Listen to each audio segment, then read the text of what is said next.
bienvenidos a este espacio de aprendizaje. El día de hoy hablaremos sobre la interculturalidad y el derecho ecuatoriano. Al hablar de interculturalidad, es inevitable recordar el hilo histórico que forja la estructura de nuestro querido Ecuador. Desde los grandes caranquis, el gran imperio inca y la infame colonia, en el Ecuador, así como en Latinoamérica, ha sido un hito en la estructura cultural del Estado y que configura una identidad tan propia y distinta. El Ecuador es uno de los países latinoamericanos más diversos, por su amplia cultura y tradición compartida, llena de conocimiento ancestral, conocimiento que estructura la base del sistema conocido. Indígenas, negros, blancos y mestizos, todos juntos conforman el pueblo del Ecuador, así como su cultura y tradición. En ese sentido, se puede definir a la interculturalidad como el proceso de comunicación e interacción entre personas o grupos con identidades culturales específicas, donde no se permite que las ideas de uno estén por encima del otro.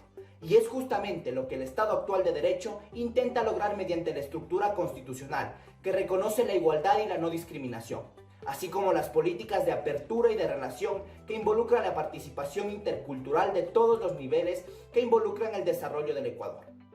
Vemos la importancia de la interculturalidad que se relaciona de manera íntima al Estado de Derecho plurinacional y laico. Sin embargo, es prudente analizar varias aristas de la interculturalidad y su relación en el Ecuador, que se analizarán en el transcurso de este video. Para desarrollar el tema de interculturalidad y el derecho ecuatoriano es necesario hacer referencia a la estructura constitucional, por tanto es inevitable que nuestra Constitución no conste con este rasgo, y es por eso que a partir del 2008, empezando desde el artículo 1, se caracteriza y se define el Ecuador como un Estado intercultural. De hecho, varios tratadistas mencionan a la interculturalidad como un eje transversal que va a determinar no solo la organización del Estado, sino también la repercusión en el sistema jurídico y su aplicación. He ahí la importancia de incluir tal disposición en la Carta Magna, pues es un paso adelante en la historia constitucional del Ecuador, ya que saluda los derechos colectivos que asisten a los pueblos originarios y más grupos que habitan en calidad de minorías. Dígase, por ejemplo, la comprensión y el análisis de los derechos reconocidos en la Constitución desde una visión y relación intercultural, como es la educación intercultural bilingüe. No obstante, cabe hacernos la pregunta, ¿realmente se ha promovido dicha interculturalidad o más bien se han ejecutado prácticas que atentan mediante sus proyectos a la naturaleza y por ende a los pueblos originarios que dependen de ella? La realidad es que durante los últimos años se ha avanzado sustantivamente en la comprensión de la diversidad en varios ámbitos y obviamente de las cosmovisiones que caracterizan al Ecuador, pero no se ha formulado con claridad cuáles son los retos que tal diversidad supone para la construcción del país deseado en el mundo globalizado que hoy tenemos. Dicho aquello y considerando la estructura intercultural de la Constitución, es inevitable no hablar de la plurinacionalidad, que aparece con las guerras del siglo XIX, esto con la intención de reafirmar la soberanía territorial y la idea de sentir pertinencia a un Estado. Se entiende entonces como nacionalidad al nexo del individuo con la nación, considerada como un grupo humano que comparte una misma historia, una lengua, etnia, etc. En relación a aquello aparece el término plurinacionalidad para definir la convivencia de otras culturas y expresar no solo pertinencia en un ámbito geográfico, sino también además a una cultura determinada que merece reconocimiento y representación. En el ámbito jurídico se puede mencionar entonces que no existen inconvenientes en que el Ecuador sea declarado un Estado plurinacional, como se menciona en el artículo 1 de la Constitución, ya que se aprecia que el mismo está conformado por varios grupos que comparten características propias de la nación, a quienes se les reconoce el derecho a la autodeterminación para ejercer libremente su propio sistema político, económico, social, etc. Cabe destacar también que para llegar al reconocimiento de la plurinacionalidad en el Ecuador, las comunidades se manifiestan frente a diferencias políticas e ideológicas que existen frente al gobierno y constantemente existirán discrepancias a la hora de satisfacer necesidades. Es por ello que los pueblos están obligados a luchar por sus intereses. Al ser reconocido el Ecuador como un Estado pluricultural y multiétnico, significa que reconoce a otro tipo de administración de justicia, a más de la estatal como es la justicia indígena. La Constitución del 2008 establece y fundamenta la justicia indígena en nuestro país de forma que las autoridades de las comunidades, pueblos y nacionalidades indígenas pueden ejercer funciones jurisdiccionales con base a sus tradiciones ancestrales y su derecho propio dentro de su ámbito territorial, con garantía de participación y decisión de las mujeres. Las autoridades aplicarán normas y procedimientos propios para la solución de sus conflictos internos siempre y cuando no sean contrarios tanto a la Constitución como a los derechos humanos reconocidos en los tratados internacionales de derechos humanos.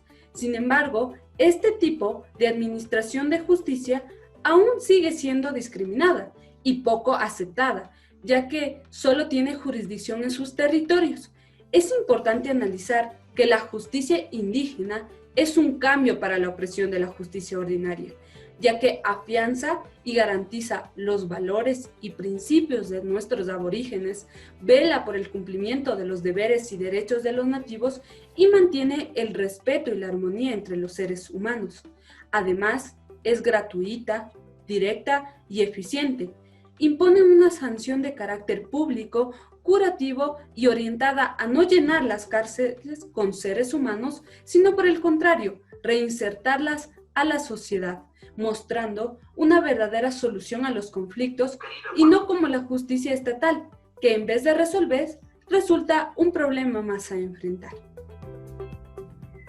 Cuando hablamos de la interculturalidad, es necesario hacer un análisis de la validez de esta estructura, pues en nuestro país, a pesar de que el Estado ha reconocido la interculturalidad y la plurinacionalidad, aún hay el predominio y hasta la imposición de una sola cultura hegemónica que destruye a otras culturas existentes en un mismo espacio. A esto se lo conoce como monoculturalidad. Algunos grupos sociales, como personas mestizas, tal vez no aceptan la existencia de nuevas culturas y lo demuestran a través del racismo y la discriminación a culturas indígenas, cañaris, shuar, entre otras, que a pesar de su constante lucha porque el Estado reconozca sus derechos, han tenido que emigrar de sus hogares para poder insertarse en otras culturas, pero no olvidándose de aquello que les caracteriza, de su idioma, de su historia. Pero en la actualidad se ve que en niños y en jóvenes con dificultad aceptan pertenecer a una etnia debido a esta constante discriminación.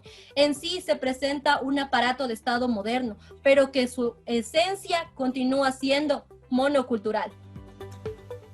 Al hablar de interculturalidad y plurinacionalidad, no podemos dejar de hablar del colonialismo, que fue uno de los hechos históricos que configura la estructura intercultural del Ecuador y de Latinoamérica. Esclavismo, explotación, muerte, desmerecimiento, hasta incluso indignidad son las palabras que definían a la colonia, que en su tiempo solo buscaba una estructura de derechos para los blancos y algunos mestizos, dejando el reconocimiento de la esencia humana de todo lo que no tenía su color de piel, su cultura o tradición. Y son estos hechos contra los que se lucharon que denotaron los grandes horrores de la corona española y denota la importancia de la reivindicación de derechos y la estructura del nuevo neoconstitucionalismo andino, que busca estructurar un Estado de derecho de igualdad sin discriminación, y es algo que la norma ecuatoriana se ha realizado muy bien, pero esto no significa que en la realidad el Estado plurinacional y laico que desarrolla la interculturalidad se plasme en él la realidad. Pues no se puede desconocer las grandes vulneraciones de derechos contra las comunidades indígenas, lo que nos hace preguntarnos, ¿existe una verdadera interculturalidad en el Ecuador? ¿El Estado respeta los derechos, la cultura y tradición ancestral? Preguntas que merecen respuesta en cada uno de nosotros. Teniendo en cuenta la base del Estado ecuatoriano, la interculturalidad y la plurinacionalidad, es necesario involucrar un aspecto de conocimiento y de aprendizaje de la estructura de la interculturalidad con el énfasis en la educación y aprendizaje sobre la igualdad y la aceptación de la plurinacionalidad. La idea fundamental del aprendizaje intercultural es conocer a través del encuentro con otro idioma, otra cultura y otra literatura, entre otros, lo desconocido, no solo por sus diferencias con la propia cultura, sino sobre todo por reconocer con el otro lo común y la variedad, despertando así un interés por lo desconocido y superando el etnocentrismo, conociéndose mejor a sí mismo justo a través del aprendizaje de lo desconocido. La interculturalidad afirma, por tanto, explícitamente la realidad del diálogo, la reciprocidad y la interdependencia de la expresa a un propósito, un método de intervención a través de la cual la interacción entre las diferentes culturas sea una fuente de enriquecimiento mutuo y asimismo una garantía de cohesión y de inclusión social. Y para finalizar, yo les voy a hablar de la transformación de la realidad. Una vez reconocido la diversidad de culturas, la colonialidad y establecido la necesidad de crear relaciones horizontales entre culturas, el siguiente paso es dejar atrás los prejuicios, pero es necesario tomar en cuenta todas las acciones para combatir los mecanismos de colonización, que son armonizar, desjerarquizar y cooperar. Todo esto con la finalidad de lograr un cambio. En primer punto, la armonía significa la convivencia de varias características en una sola esencia. En segundo lugar, la eliminación de la jerarquización. Esto implica la revalorización de toda manifestación de los seres vivos y las culturas. Esto es algo muy importante y en pleno siglo XX se puede evidenciar que esto sigue igual. Las jerarquías son algo del día a día a todo nivel de sociedad. Y por último, la cooperación. Se debe entender que las relaciones opuestas a la dominación son aquellas que se basan en la solidaridad. Es por eso que se deben crear organizaciones sociales y relaciones humanas. Es así que, combatiendo todas las formas de ejercer el poder de dominación, se descoloniza una sociedad. Además de generar acciones como las antes mencionadas, se permite la transformación y la construcción de condiciones de estar, ser, pensar, conocer, aprender y sentir. Todo esto con la finalidad de lograr un cambio. Eso sería todo por el día de hoy. Muchas gracias.